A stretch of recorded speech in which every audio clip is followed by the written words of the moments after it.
Sanibonani Ngiwuhlanya, umkhulu ndaba zethu obingelelayo. Ngithemba ukuthi konke kuhamba kahle, ngithemba ukuthi yonke into imnandi kwelenye isayidi. Unyaka omusha-ke sesingenile bafowethu, sifuna ukusebenza, sifuna ukwenza izinto ezinhle, sifuna ukuthi sibe ney'moto, sifuna ukuthi sibe nemizi. Kodwa umbuzo ekumele siyibuze wena ukuthi idlozi thina siyalenzela-ke lokho elikufunayo.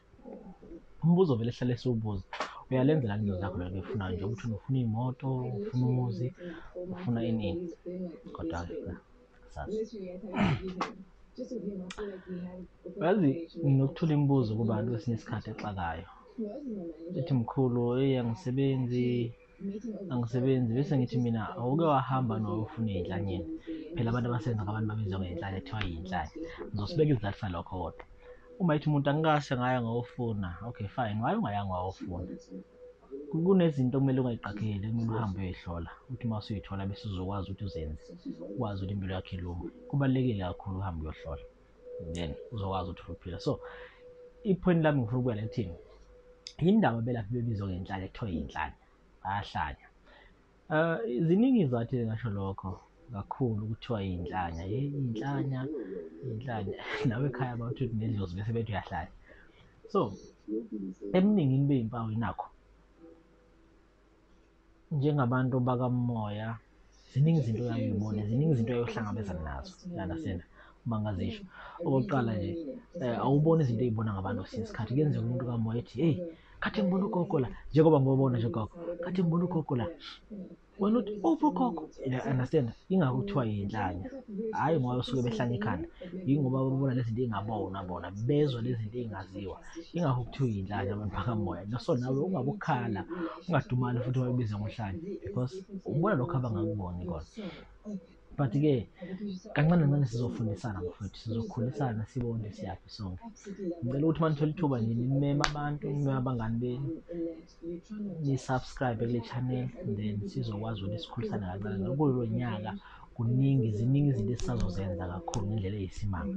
So uma uhleli le channel nje uzinzile, kuningi uzokubona nawe bese ukwazi ukuthi uthole le information oyifunayo because ziningi izinto esiyichazile ngaphansi. Sike sachaza ubuhlalu, sachaza idlozi, sachaza miscarriage, abortion. Ziningi izinto ezizokunceda la emoyeni ukwazi ukubona impilo yakho ukuthi iya phambili, ngoba phela impilo yenzeka ibanjwe into encane nje, unganaki wena, kanti idingeka ukuthi unake lezi zinto eziyishoyo ngandle kahle. So ikhaya lokuphila leli elidalelwa abantu la ekhaya awukwazi wakhipha imali ukuthi hey, ikhaya elidalelwa abantu lokuphila, ile jeni, ikhaya lokuphila bafowethu. So ngiyacela sonke sibe khona. Umkhulu ndaba ezitha phambi kwenu, ngingumfanyana nje ebusweni beni, ngimncane, angazi lutho, kodwa ngokomoya ungikhulisile umoya. Ziningi izinto umoya othi uma kukhulisa bese undlula kuzo, ezinye abantu abayi-understand. Umuntu ethi uma efika ethi, hey, lo mfana omncane uzongisiza ngani lo mfana omncane, akazi ukuthi umoya ungikhulisile.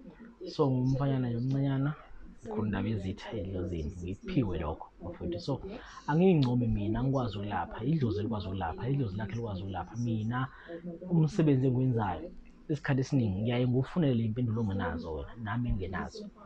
Sizame ukuthi sicele zona lezo mpendulo bese uyayithola, uthi uma uyithola impendulo uzokwazi ukuthi bese uthole ukuphila, ngoba siphila ngabantu bakamoya. So ngikufunela le mpendulo. Iyahlukana-ke mawuza kimi, isiphiwo zabantu ayifani, ziyahlukana kakhulu iy'phiwo. So nesami siyahlukana, angifani nomunye, angifani nobani banyana. Unkosi yathi uma ingizala noma uma ingidala ngase ngiba nenhlanhla yokuphiwa isiphiwo sokuba yi-medium, isiphiwo sokuba yi-medium. So ikuyisiphiwo lapho engikwazi khona ukukhonektha khona nabantu abangasekho, ukukhuluma nabantu abangasekho, noma ukubona nabantu abangasekho. So lokho ngiyakwenza kakhulu and ngase ngiphiwe isiphiwo samathambo bafowethu, kodwa ezinye izinto angiy'sebenzisi kakhulu, ngiyaye ngilalele ngaleso sikhathi kumele kwenziwe njalo. Bese kuba isiphiwo somoya, kukhona kuyenzeka, kodwa nje kushaya nokuthi wena uthe uma ufika kase kwenzakala kanjani. So isiphiwo se-medium abantu abasi-understand sokuba yi-medium. Izinto engisuke ngizisho mina njengami uma ngabe ngithi ngiyi-medium, ngisuke ngisho izinto ezishiwo yilowo muntu engisuke ngikhonektha naye ngaleso sikhathi, you understand, kuba yi-medium lokho. Noma ungathi nginamanga, angingeni mina because kusho lo muntu engisuke ngimbona. understand, noma esuke ngimuzwe ekhuluma nami, noma leyo energy esuke ngiconnecta nayo ithini ngaleso sikhathi.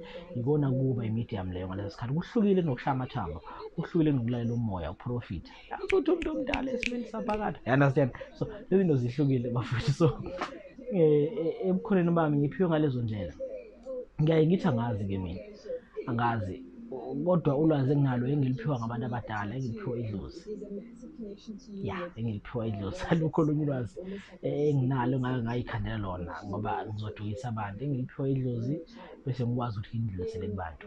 So asihlaleni bafowethu la, sinethezeke. Baningi abantu, sinabo abantu lekhaya. In the journey of awakening inabantu abaningi, ngisazobaveza isikhathi masiqhubeka. Ogogo abakhulu kabi, nami ngincane, abakhulu kabi nomkhulu, nisazobabona bafowethu, sikwazi ukuthi siphilisane nabo. Ngiyabonga kakhulu.